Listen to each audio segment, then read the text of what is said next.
رب ذوالجلال کے بابرکت نام سے شروع کرتا ہوں جو دلوں کے راز خوب جانتا ہے۔ اللہ کی رحمت شبنم بن کر آپ کے گلستان حیات پر ہمیشہ برستی رہے۔ اللہ ہمیشہ آپ کو تنگیوں، تکلیفوں اور پریشانیوں سے بچائے، آمین یا رب العالمین۔ عیسم بن عدی کہتے ہیں کہ 3 افراد کا بیت اللہ میں اس بات پر اختلاف ہو گیا کہ اس دور کا سب سے بڑا سخی کون ہے۔ ایک نے کہا عبداللہ بن جعفر رضی اللہ عنہ ہیں، دوسرا بولا اس دور کا سب سے بڑا سخی قیس بن سعد عبادہ رضی اللہ عنہ ہیں، تیسرا بولا نہیں، اس دور کا سب سے بڑا سخی عرابہ اوسی رضی اللہ عنہ ہیں۔ گفتگو نے طول کھینچا، ہر ایک اپنے اپنے حق میں دلائل دے رہا تھا، حتیٰ کہ آوازیں بلند ہونا شروع ہو گئیں۔ کچھ لوگ بھی اکٹھے ہو گئے۔ ان میں سے ایک شخص بولا، بھائیو لڑائی کیوں کرتے ہو؟ ایسا کرو ہر شخص اپنے اپنے پسندیدہ شخص کے پاس چلا جائے، اس سے کچھ مانگے اور جو کچھ ملے وہ آ کر یہاں پر بتا دے، پھر اس بات کا جائزہ لے لیتے ہیں کہ بڑا سخی کون ہے۔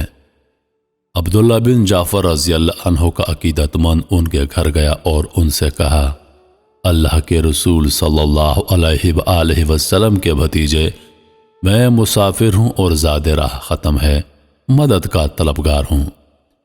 عبداللہ بن جعفر رضی اللہ عنہ اس وقت گھوڑے پر سوار کہیں جانے کے لیے تیار تھے۔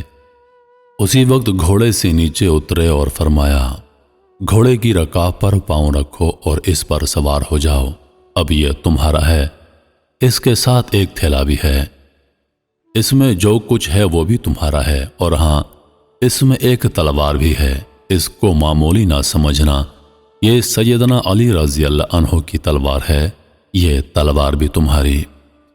جب وہ خوبصورت سا گھوڑا لے کر اپنے دوستوں کے پاس واپس آیا اور تھیلا کھولا تو اس میں 4000 دینار اور ریشمی چادریں تھیں، اور ان سب پر متضاد حضرت علی رضی اللہ عنہ کی تلوار تھی۔ قیس بن سعد رضی اللہ عنہ کا عقیدت مند جب ان کے گھر گیا تو وہ سوئے ہوئے تھے۔ لونڈی نے پوچھا، تمہاری ضرورت کیا ہے؟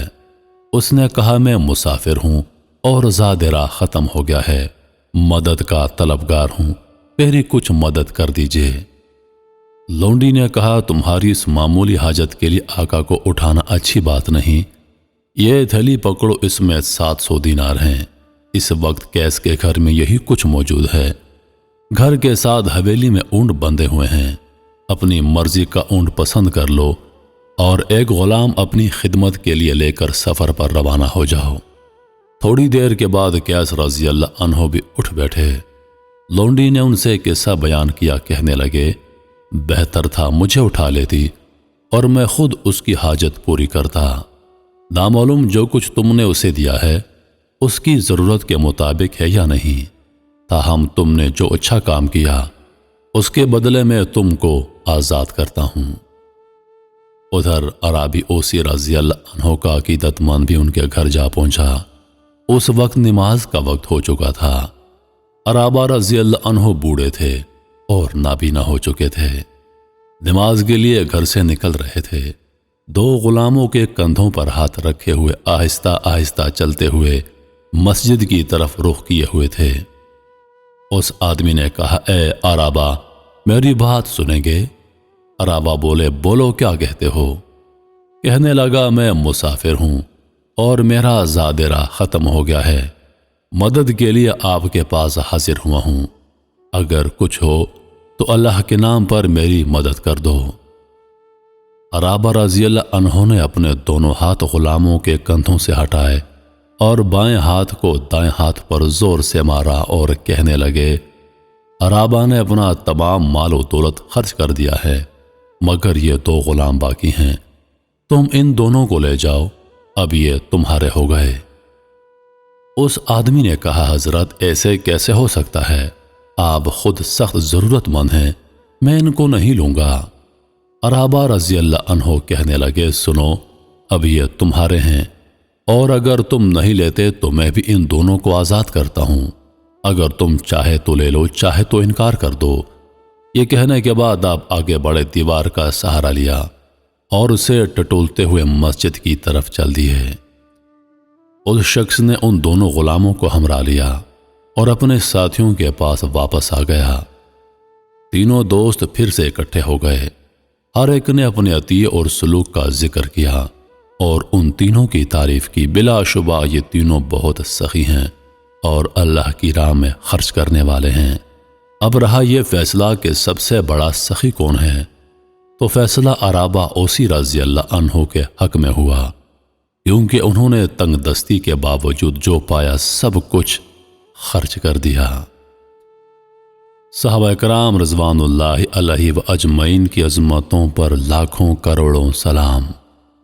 عزیز دوستو، سخی کیسے ہوتے ہیں، یہ ہمیں صحابہ کرام رضوان اللہ علیہ و اجمعین سے سیکھنا چاہیے۔